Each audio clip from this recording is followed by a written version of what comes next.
The shuttle's atmospheric dampeners were failing again, which meant Dr. Elias Vorn spent the final approach to the obsidian throne gripping his seat restraints and trying not to vomit on his formal diplomatic vest.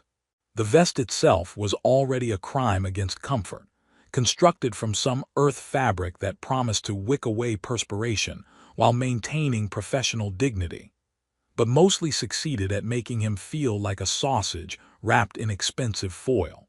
His translator implant buzzed against his temporal lobe, running final syntax checks on Taresian high protocol, filling his mind with conjugation tables he'd already memorized 17 times during the 3-week journey from Earth. Through the viewport, the station materialized from the darkness like a sculpture carved from frozen midnight.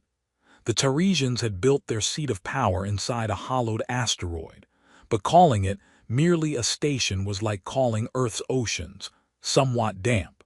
The structure defied conventional engineering, its surface flowing with patterns that seemed organic, bioluminescent veins pulsing with light that predated human civilization by comfortable margins. Elias pressed his forehead against the cool glass, watching approach vectors calculated by mathematics his species was still trying to fully comprehend. First time meeting the Queen.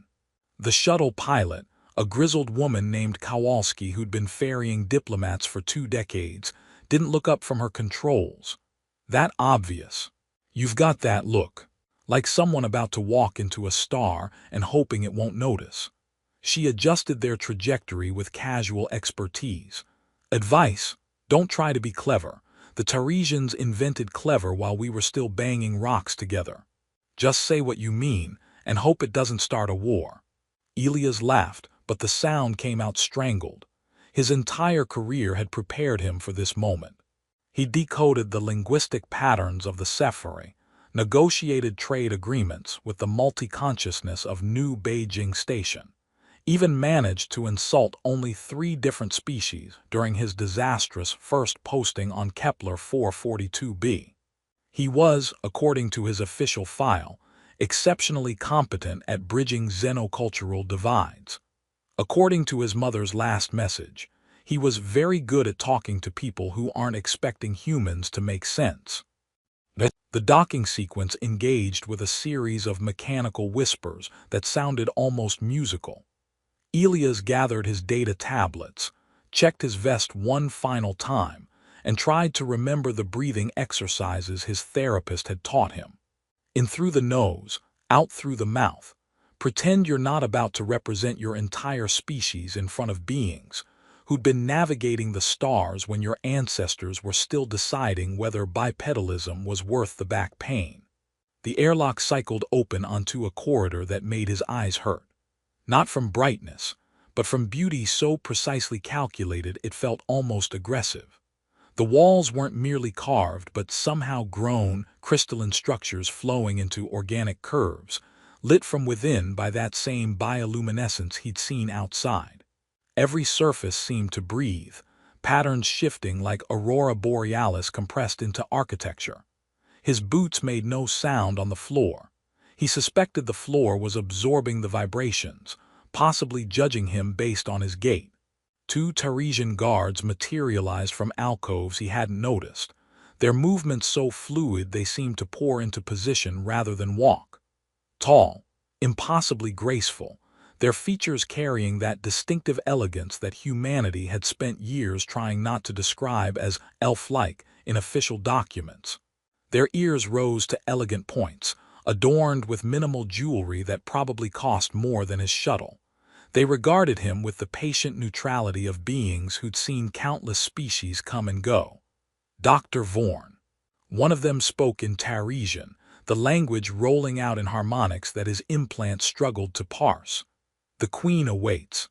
They led him deeper into the station, through corridors that seemed to anticipate their movement, walls adjusting their luminescence as they passed. Elias caught glimpses through transparent sections into chambers where Taresians worked at tasks he couldn't begin to comprehend, their long fingers manipulating holographic interfaces that looked more like they were conducting symphonies than entering data. Quick question, Elias said, then immediately regretted speaking. Is there a particular protocol for, say, accidentally making eye contact, or standing in the wrong spot, or breathing too loudly? The guard on his left made a sound that his implant translated as mild amusement. Your species worries extensively about minor errors. It is noted in your files. We have files. You have extensive files. That wasn't reassuring. The corridor opened into a space that made Elias forget to walk. The throne room, because what else could one call it, stretched upward into darkness that his eyes couldn't quite measure, as if the ceiling existed in a dimension slightly adjacent to normal space. The walls had been carved from a single piece of asteroid core, their surface etched with patterns that might have been decorative, or might have been star charts, or might have been both. Bioluminescent veins traced through the stone like frozen lightning, pulsing in rhythms that almost matched his heartbeat. The floor was polished to mirror smoothness, reflecting everything above and below until he felt suspended in infinite space. And then she entered, and the universe contracted to a single point of attention. Queen Ethira moved like gravity itself had been redefined in her presence, each step impossibly deliberate, as though she was allowing time to catch up with her rather than moving through it. Her hair fell past her shoulders in cascades of silver that caught the ambient light and transformed it into something new, flowing with each movement as if underwater. She wore garments that seemed woven from starlight and shadow both, fabric that shifted between translucent and opaque in ways that probably violated several laws of physics Elias had learned in university. Those ears, gracefully elongated and adorned with crystalline jewelry so subtle it might have been growing directly from her skin, caught the chamber's glow and held it. But her eyes were violet, not metaphorically, not approximately, but actually violet, the color of nebulae compressed into focused points of assessment. They found him across the chamber and held, patient and ancient and absolutely present. Elias realized he'd been holding his breath for approximately 17 seconds. He also realized his mouth was open. His carefully prepared opening statement, 3 weeks of work, approved by 4 different committees, translated into perfect high protocol, evaporated like morning frost under a sun that had decided to take things personally. He managed. The Queen's expression remained neutral, expectant. He tried again. Somewhere behind him he heard Kowalski's voice in his memory. Just say what you mean. His translator implant chose that moment to register his neural chaos and briefly shut down for emergency recalibration, leaving him standing in absolute silence before the most powerful being in 3 sectors, his mouth working soundlessly like a fish who'd made catastrophic life choices. The Queen tilted her head slightly, those pointed ears catching a shift in the chamber's light. Was that amusement in her eyes? Irritation? Ancient, cosmic judgment? Elias decided he was definitely going to die here, and at least the view was spectacular. The negotiations had been proceeding with all the enthusiasm of a funeral conducted in slow motion. Elias had eventually recovered his translator implant. His dignity proved harder to salvage, and for the past 3 hours, he'd been presenting humanity's case for Driftgate access with charts, projections, and carefully rehearsed arguments that seemed to bounce off Queen Ethira like pebbles thrown at a mountain. She sat on her throne with the kind of stillness that suggested she could wait out geological epochs without fidgeting. Her council flanked her, 7 Taresians whose combined age probably exceeded human recorded history, each one regarding Elias with expressions ranging from polite disinterest to what he suspected was cosmically refined boredom. He'd shown them Earth's technological progress, humanity's resource contributions, even a holovid compilation of human achievements set to inspiring music that now, in retrospect, seemed embarrassingly primitive. And in conclusion, Elias heard himself saying, reading from his tablet because looking directly at the Queen for too long made his brain perform unauthorized reboots, humanity believes that mutual cooperation will benefit both our species, fostering understanding and shared prosperity across. Recess, Queen Thyra said, the single word carrying enough authority to make the air itself pause. 1 standard hour. Her counsel rose as one, flowing out of the chamber like water finding its level.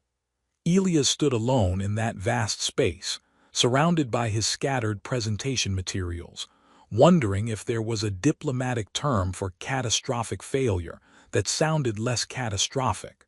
Dr. Vorn. Her voice came from directly behind him, which should have been impossible since she'd been sitting 30 meters away seconds ago. Walk with me. It wasn't a request. She led him through corridors he hadn't seen during his arrival, passages that curved in directions his inner ear insisted were geometrically unlikely. They emerged into an observation gallery that jutted out from the station's hull, transparent floor and ceiling creating the impression of floating directly in space. The Verilian expanse stretched before them, nebula storms churning in slow motion, clouds of ionized gas painting the darkness in shades of amber and deep violet that exactly matched her eyes. Elias suspected this wasn't coincidental. Your presentation was thorough, the Queen said, standing at the gallery's edge, hands clasped behind her back. Impressively researched, competently delivered. I sense a but coming that could probably be seen from orbit. She glanced at him, one elegant eyebrow rising a fraction. Your species has a curious habit of wrapping simple truths in elaborate packaging. You speak for 30 minutes when 30 seconds would suffice. You present data when what you mean is, please like us. You ask for cooperation when you mean, we're desperate and terrified of being left behind. Elias opened his mouth to object, then closed it. His translator implant buzzed unhappily, struggling with the sudden absence of diplomatic euphemisms in his neural patterns. Is that a Taresian observation or a personal one? He asked finally. Both. She turned to face him fully, and he made himself meet her gaze despite his survival instincts screaming that looking directly at the sun was inadvisable. Why do humans always speak in circles? Because we're intimidated, Elias said, the words escaping before his diplomatic training could catch them. Because when you're talking to beings who have been navigating the stars since before your species invented the wheel, you tend to overthink things. Because formal language is armor against revealing how completely out of our depth we are. Because. He stopped, realizing he'd been gesturing wildly, his carefully maintained professional demeanor crumbling like a sand castle at high tide. The Queen was watching him with an expression he couldn't parse. The nebula light caught her profile, traced the elegant curve of her ears, illuminated that silver hair until it seemed woven from the storm itself. She'd moved closer while he was talking, near enough that he could see the subtle patterns in her irises, like star charts mapped onto violet skies. Because you're so beautiful I can't even speak, Elias said, his voice barely above a whisper, the confession falling out of his mouth as if gravity itself had demanded it. The silence that followed was so absolute he could hear his own heartbeat, suddenly loud and embarrassingly fast. His translator implant made a sound like a small animal dying.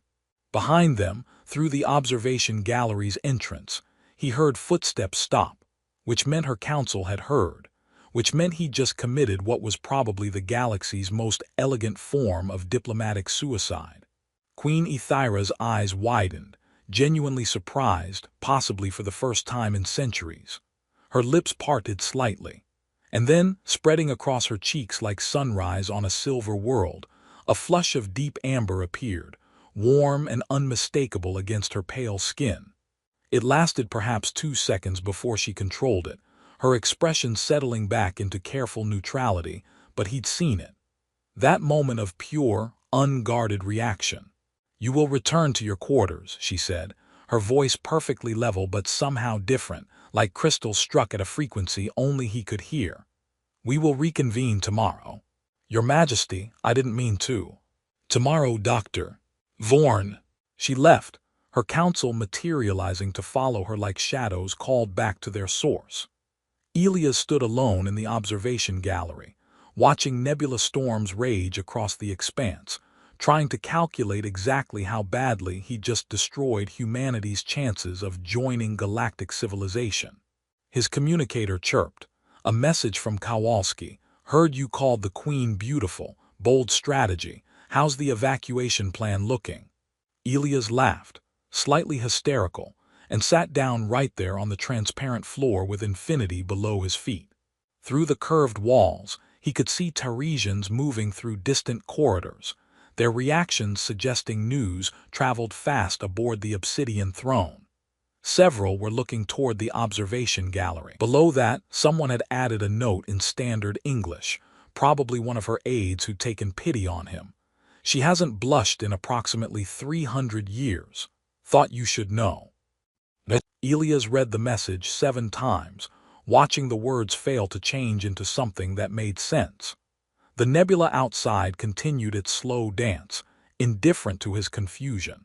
Somewhere on the station, Queen Ethira was presumably explaining to her council why the human diplomat hadn't been immediately expelled. Or possibly she was doing whatever ancient, powerful beings did when someone breached millennia of protocol by being catastrophically honest. He pulled up his research files on Taresian emotional expression, scrolling through pages of academic analysis on their cultural relationship with vulnerability and power. Everything suggested that direct emotional displays were considered either weakness or aggression, that maintaining perfect composure was fundamental to their social hierarchy, that a ruler showing uncontrolled reaction was essentially unthinkable. And yet she'd blushed, that amber warmth spreading across her cheeks, visible even in the nebula's glow. Elias looked out at the Verilian expanse, at storms that had been raging for millions of years, and wondered what it meant when the impossible happened twice in the same conversation. His communicator chirped again. Another message from Kowalski. Whatever you did, half the station is talking about it. The betting pools have shifted. You're either getting executed or promoted to something humanity hasn't invented yet. Sleep well. Elias decided he wasn't sleeping tonight anyway. He had approximately 13 hours to figure out what one wore to a private audience with an alien queen who'd explicitly requested honesty from someone who'd already proven catastrophically incapable of dishonesty in her presence. The nebula storms swirled on, patient and eternal, while Elias sat on transparent floor and contemplated how his perfectly planned diplomatic mission had transformed into whatever this was becoming. Elias arrived at the Queen's private study exactly 3 minutes early, which his research suggested was the acceptable margin in Taresian protocol, then spent those 3 minutes standing outside the door having a quiet crisis about whether early was actually late in some cultural calculation he'd missed. The door itself seemed carved from compressed starlight, its surface shifting through colors that probably had names in languages humanity hadn't discovered yet. At precisely 800, the door dissolved. Not open, dissolved, its molecules politely relocating to elsewhere.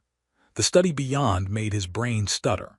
The walls appeared to be constructed from time itself, sections showing star charts that moved in real time, others displaying what looked like holographic gardens of worlds that no longer existed.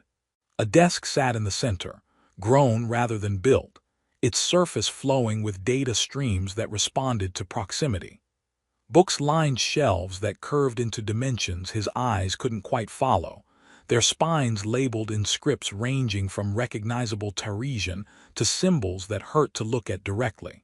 Queen Ethira stood beside a window showing the station's interior gardens, watching maintenance drones tend to plants that definitely weren't on any Earth botanical database. She traded her formal regalia for something simpler, though on her simple still meant fabric that seemed woven from moonlight and practical considerations. Her hair was gathered loosely, a few silver strands escaping to frame her face. Those pointed ears caught the ambient light, and Elias forced himself to focus on literally anything else before his brain decided to shut down again. "Dr. Vorn," she said, not turning. "Thank you for your punctuality." Your Majesty.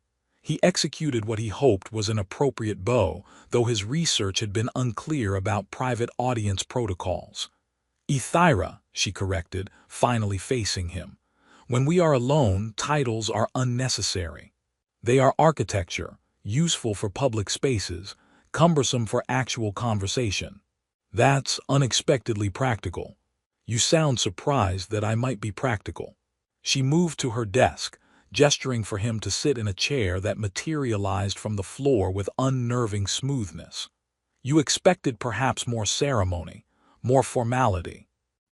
Honestly, I expected guards and a lecture on appropriate diplomatic conduct, possibly delivered while I was being escorted to an airlock. Something flickered across her face that might have been amusement. The airlock option was discussed. My senior advisor suggested it would send an important message about boundaries. Elia's stomach dropped, and you disagreed. I pointed out that executing diplomats for honesty would be counterproductive to our stated goals of fostering interspecies communication. She settled into her chair with that impossible grace.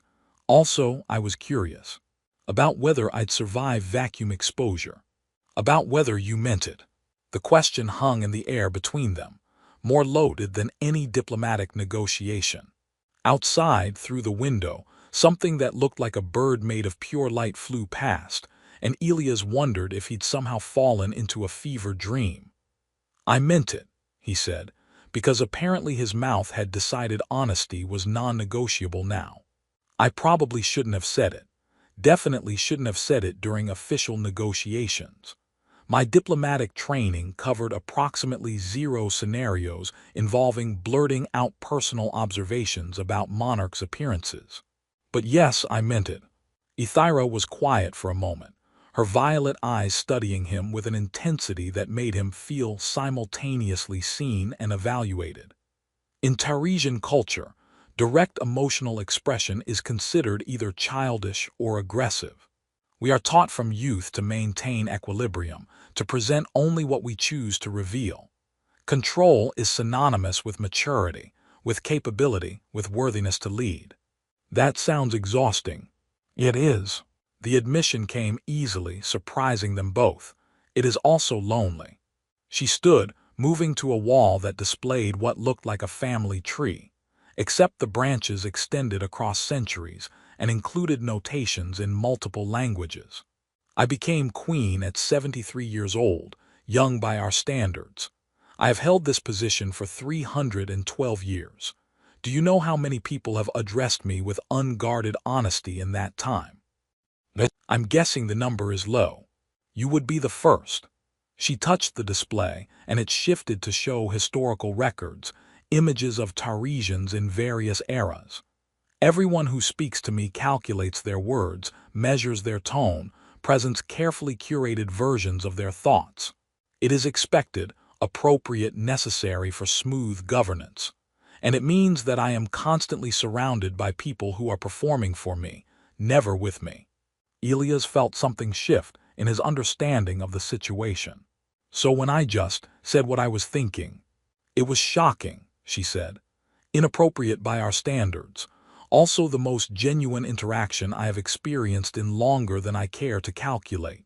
She turned back to him, and he saw something vulnerable in her expression, quickly masked but not quickly enough. You asked yesterday why we find human diplomacy exhausting. It is because you bury your emotions under protocol while simultaneously radiating them like stars. You say one thing and feel another, constantly. It is paradoxically more honest than our approach while being less direct. We're complicated, Elias offered. Comes with having only 80 years if we're lucky. We don't have time to figure out consistency. 80 years, she said it like a tragedy. You experience an entire lifetime in what we would consider early adulthood. How does anything matter when you have so little time? How does anything matter when you have forever? He countered. At least we know we're running out. Makes us pay attention. She smiled then, actually smiled, and it transformed her face from regal to radiant. An interesting perspective. My advisors would argue that brevity leads to recklessness. Your advisors are probably right. We're spectacularly reckless, but we're also earnest about it, which has to count for something. It does. She returned to her desk, but the formal distance had dissolved somehow. Tell me honestly, Dr. Vorn, why does humanity want access to the drift gates? Because we're terrified of being alone, Elias said immediately, his diplomatic training finally giving up and going for coffee.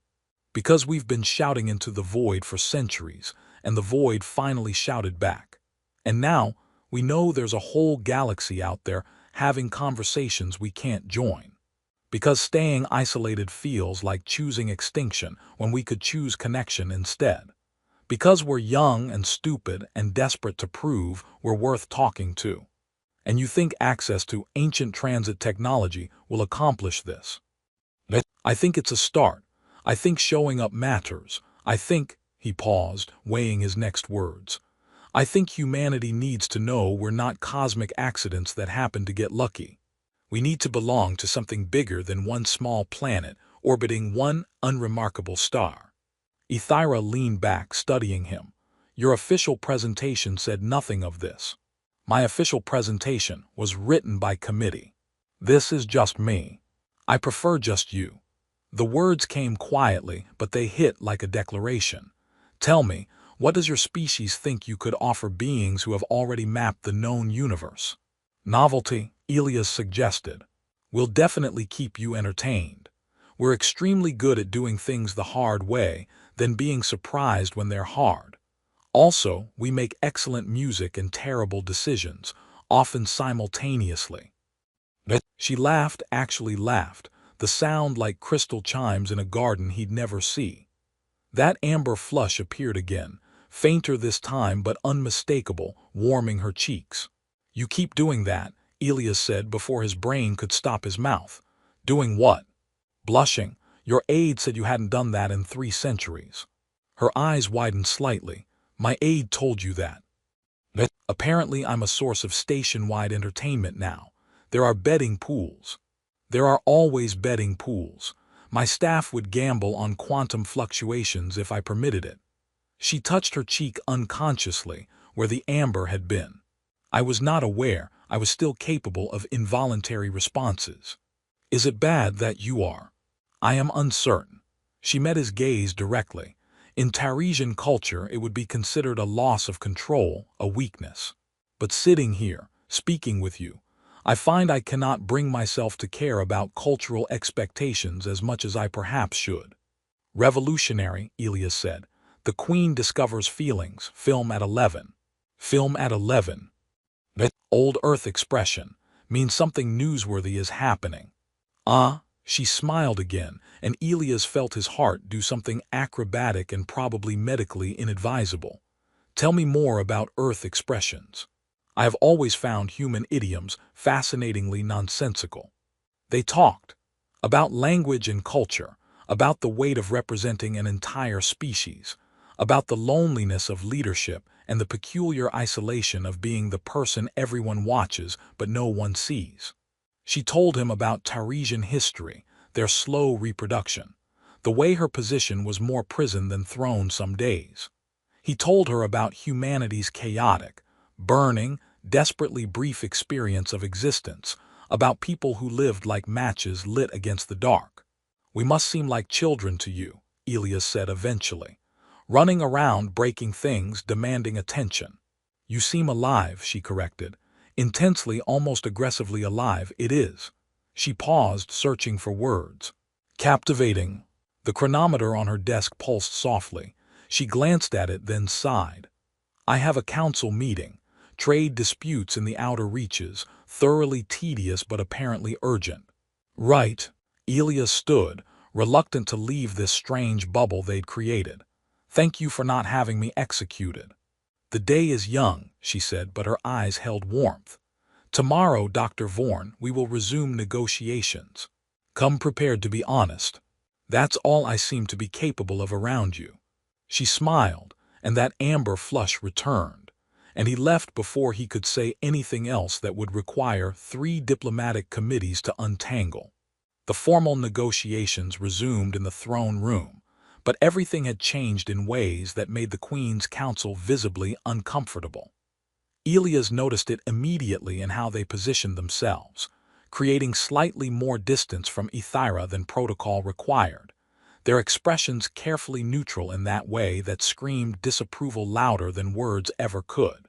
The Queen herself seemed unbothered, sitting with that same regal composure, but when her eyes found his there was something new there, a warmth that hadn't existed 5 days ago when he'd first stumbled through his introduction like a malfunctioning translation program. "Dr. Vorn," she said formally, though he caught the microscopic quirk at the corner of her mouth, "you may present humanity's revised proposal." Revised was generous. He'd spent the previous night reworking everything, stripping away the careful diplomatic language that had padded his original presentation like bubble wrap around a message no one wanted damaged in transit. What remained was raw and probably inappropriate and absolutely honest. "Humanity wants access to the drift gates," Elias began, standing in the center of that vast room with its impossible architecture, an audience of beings who'd forgotten more than his species had learned. "Not because we've earned it through some cosmic merit system, but because staying isolated is a slow death and we're not ready to die yet. We're offering trade, resources, cultural exchange, all the standard items on the diplomatic checklist. But honestly, what we're really offering is chaos." One of the council members made a sound that his translator rendered as profound skepticism. "Intentional chaos." Another asked, their tone suggesting this was somehow worse than the accidental kind. "The best kind," Elias continued, warming to his theme in the way that had gotten him both promoted and nearly expelled from 3 different postings. "The Taresian Empire has been stable for millennia. You've optimized, refined, perfected every system until they run like clockwork built by obsessive gods. It's magnificent. It's also stagnant. When was the last time anyone in this room was genuinely surprised by anything?" The silence that followed was pointed. Ethira's expression remained carefully neutral, but he saw her ears tilt forward slightly. That tell he'd learned meant she was actually interested. "Humans have 80 years if we're lucky," he went on. "We don't have time to wait for the perfect moment, so we just go for it and figure things out while we're already committed. We'll make mistakes, spectacular ones, the kind that'll probably require multiple diplomatic apologies and possibly hazard insurance. But we'll also try things you stopped attempting centuries ago, because why risk disruption when you have forever to wait for optimal conditions? You propose we grant drift gate access, so you can introduce instability into our systems." The eldest council member spoke, their voice carrying millennia of authority. "This seems counterproductive. I'm proposing you grant access because isolated species either stagnate or die, and neither option serves anyone's interests.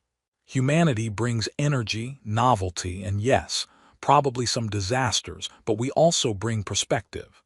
The perspective of people who know their time is limited, so they pour everything into those years. We're not better than you, we're different. And different is valuable when everyone's been the same for too long." Ethira leaned forward slightly.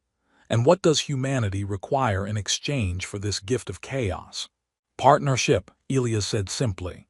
"Not as children being supervised, not as primitives being tolerated, but as actual participants in galactic civilization.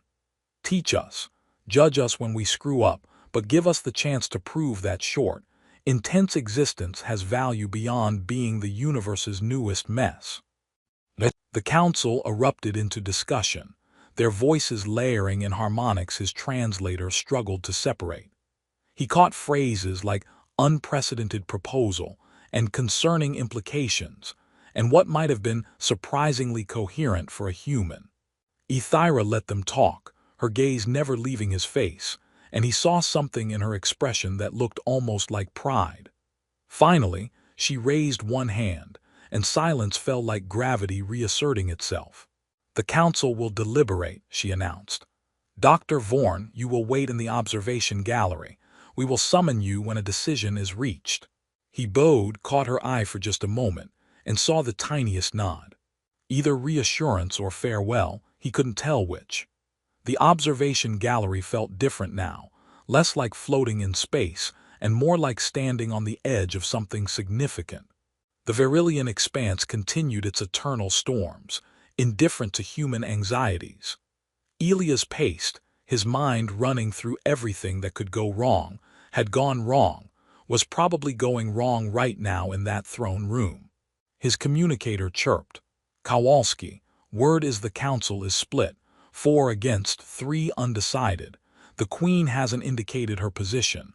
That's either very good or cosmically bad." Before he could respond, the gallery door dissolved. But it wasn't a guard who entered. Ethyra walked in alone, without her counsel, without ceremony, just her in that moment. The silver of her hair caught the nebula light, and those pointed ears were tilted in an expression he'd learned meant she was uncertain about something, a vulnerability she rarely showed. "That was quick," Elias said. "They are still deliberating. I needed to speak with you first." She moved to stand beside him, both of them watching the storms rage silently beyond the transparent walls. "My counsel believes I am being influenced by personal sentiment, rather than practical considerations." "Are you?" "Yes." The admission came without hesitation. "You have disrupted 300 years of careful equilibrium in less than a week. I find myself questioning protocols I helped establish, considering perspectives I had dismissed, feeling things I thought I had outgrown." She turned to face him fully. "You asked me 2 days ago if being incapable of blushing was lonely. I have thought about that question extensively. And it was lonely. I had simply forgotten what the alternative felt like." That amber flush appeared again, warming her cheeks, and this time she didn't try to control it. "You confessed something to me in this very gallery. Perhaps it is time I matched your honesty." But Elias' heart was doing something that probably violated several laws of biology. "I'm listening." In Taresian culture, admitting that another being has affected you emotionally is considered a significant vulnerability. Doing so publicly would be unthinkable for someone in my position, but you have taught me something about the value of honesty, even when it is uncomfortable. She stepped closer, close enough that he could see the star chart patterns in her violet eyes. "You said I was beautiful. What I have not said, because 3 centuries of training prevented me, is that your earnestness, your chaotic human authenticity, your absolute inability to hide what you feel, has captivated me in ways I did not think possible anymore." "But, oh," Elias managed, his vocabulary apparently reduced to single syllables. "I am 385 years old. You will live perhaps 60 more years if fortune favors you. Any relationship between us would be briefly bright and then finished, a match lit against my long darkness. By all logical calculations, this should matter. But I find myself questioning which calculations matter more. The ones that protect me from loss, or the ones that prevent me from living at all." She reached out, her fingers brushing his hand, warm despite everything he'd read about Taresian body temperature running cool. "You humans pour everything into your brief time. Perhaps there is wisdom in that I have been too cautious to see." "Are you saying?" Elias couldn't finish the sentence, too many possibilities crashing together in his mind. "I am saying that the Council will approve humanity's drift gate access with provisional terms and mutual oversight. I am saying this because your arguments were sound, and the benefits outweigh the risks, and because denying you would be strategically foolish." She smiled then, that expression that transformed her from distant monarch to someone achingly present. "I am also saying that I would like to continue these conversations, these moments of honesty, beyond diplomatic necessity. If you are willing." "Willing?" Elias laughed, slightly hysterical. "I just accidentally negotiated humanity into galactic civilization, while apparently also accidentally entering into whatever this is with an alien queen. My diplomatic instructors would be having collective heart attacks. Yes, I'm willing, spectacularly willing." Spectacularly, she repeated, testing the word. I like that, it suits you. The amber flush deepened. You are going to cause significant complications for my carefully ordered existence. Probably, he agreed. Is that a problem? I am beginning to think it might be the solution. She squeezed his hand gently. Come. We should return before my council sends search parties. They already suspect I have been compromised by human influence. Have you been? Absolutely. It is possibly the best thing to happen to me in 300 years. They walked back through those impossible corridors together, and Elias noticed how Taresians they passed reacted, double takes and quickly hidden expressions of shock. News would spread fast. The Queen holding hands with the human diplomat, abandoning protocol, choosing connection over calculation. In the throne room, the council waited with expressions ranging from resigned to scandalized. Ethira resumed her throne, but something was different in how she held herself, less distant monument and more present being. The council has reached a decision, she announced formally. Humanity will be granted provisional access to the Driftgate network, subject to mutual oversight and regular review. Dr. Vorn will remain as Earth's permanent liaison to the Taresian Empire, stationed aboard the Obsidian throne. The formal language couldn't hide what she was actually saying. He was staying. They were going to figure this out together. His communicator exploded with messages. Earth's diplomatic corps simultaneously celebrating and panicking. Kowalski sent, "You absolute madman, you did it. Also, what's this I hear about you and the Queen?" Elias looked up at Ethira, at this being who'd ruled for centuries and had somehow chosen honesty over isolation, because a chaotic human had been too overwhelmed to lie. She met his eyes, and that amber flush appeared again, visible even from across the throne room. 60 years suddenly felt like enough time to matter after